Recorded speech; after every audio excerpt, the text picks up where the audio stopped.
Welcome back to Bean and Bracket Factory. Now this week I was hoping to do a video on my suspension upgrade, front suspension, but I've been waiting for the metal for ages.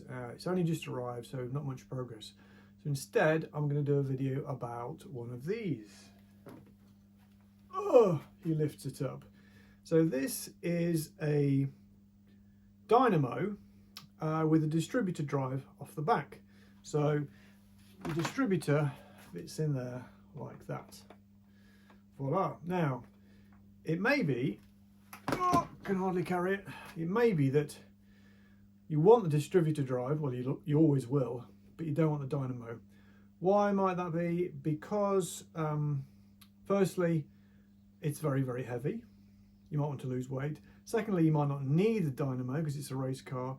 And thirdly, the whole thing just might not fit in your car, as is the case in mine. So I'm just going to show you what it looks like in my car. So this is what it looks like in situ. So there it is. It's driven off the top of the cam gear, the helical gear, and you can see that if it had the dyno on it, it will be sticking right out the side of the car, which wouldn't be ideal, and it is also not needed. So you'll see in the video that this was my second iteration. I actually messed up the first one, but it turned out all's well that ends well. So that's what it looks like in the car. So what you're about to see is a video, or a series of videos that I took about 18 months ago, or a year ago, when I made this thing. Unfortunately, I took it in portrait, not landscape, so it's not ideal, but you should get the gist of what it's all about. So this video is about modifying this Austin 7 dynamo and distributor assembly so that there's no dynamo. The drive just drives the distributor.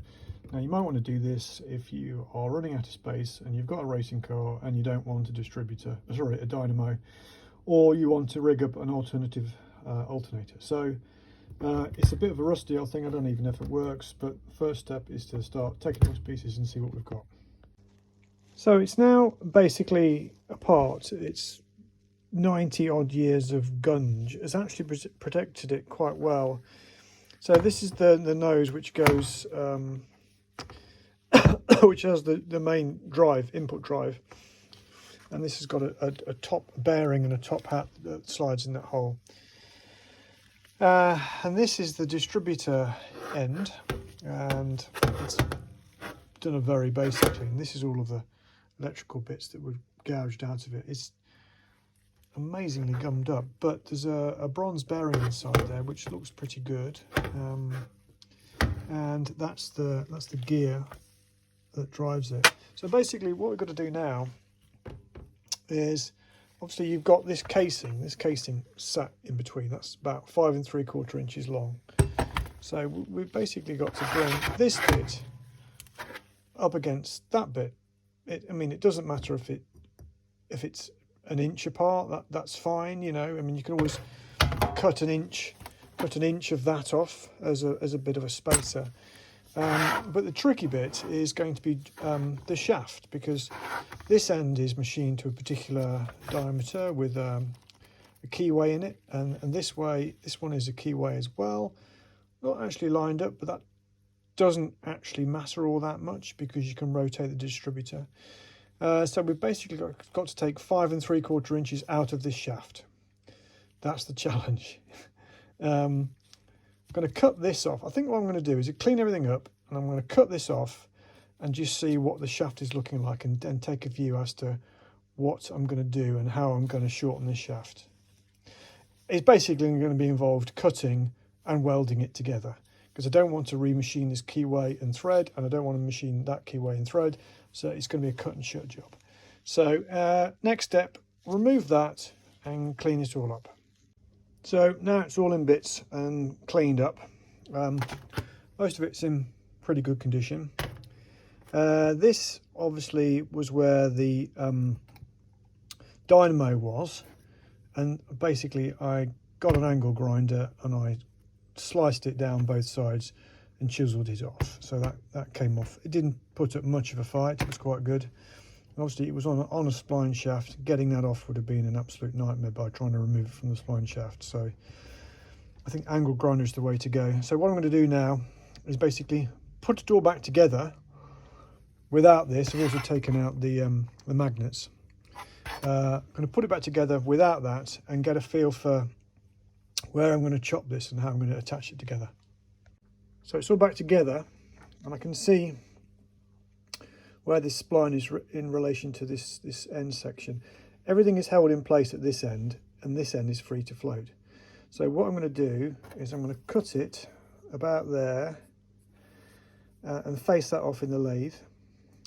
And then I'm going to drill a hole in there. I'm going to turn this section, I'm going to cut it off probably there, about there, no, probably there. And then I'm going to turn this section down, and that section is going to slide inside there. So that's the next step. So sometime later, I chopped this, this shaft in half. I drilled one side and I pushed it in and welded it, and I cut this ring, which is off the main body of the dynamo, screwed it all together, put it on the car, and it was all too flipping short, wasn't it? Now, the only snag about being a human being is you make mistakes sometimes. So I then had to cut the bar in half again, shaft in half. I've inserted this piece of tubing, fully welded it up on this side, just tacked it on that side. And I've had to make a new ring, which is this one, which actually I prefer because it's got these lightweight holes. And I'm going to screw it all together and see if it works. So here it is screwed together. Bearings run nice and smoothly. Yeah, so all I need to do now, I think, is give it a lick of paint and then do the final assembly.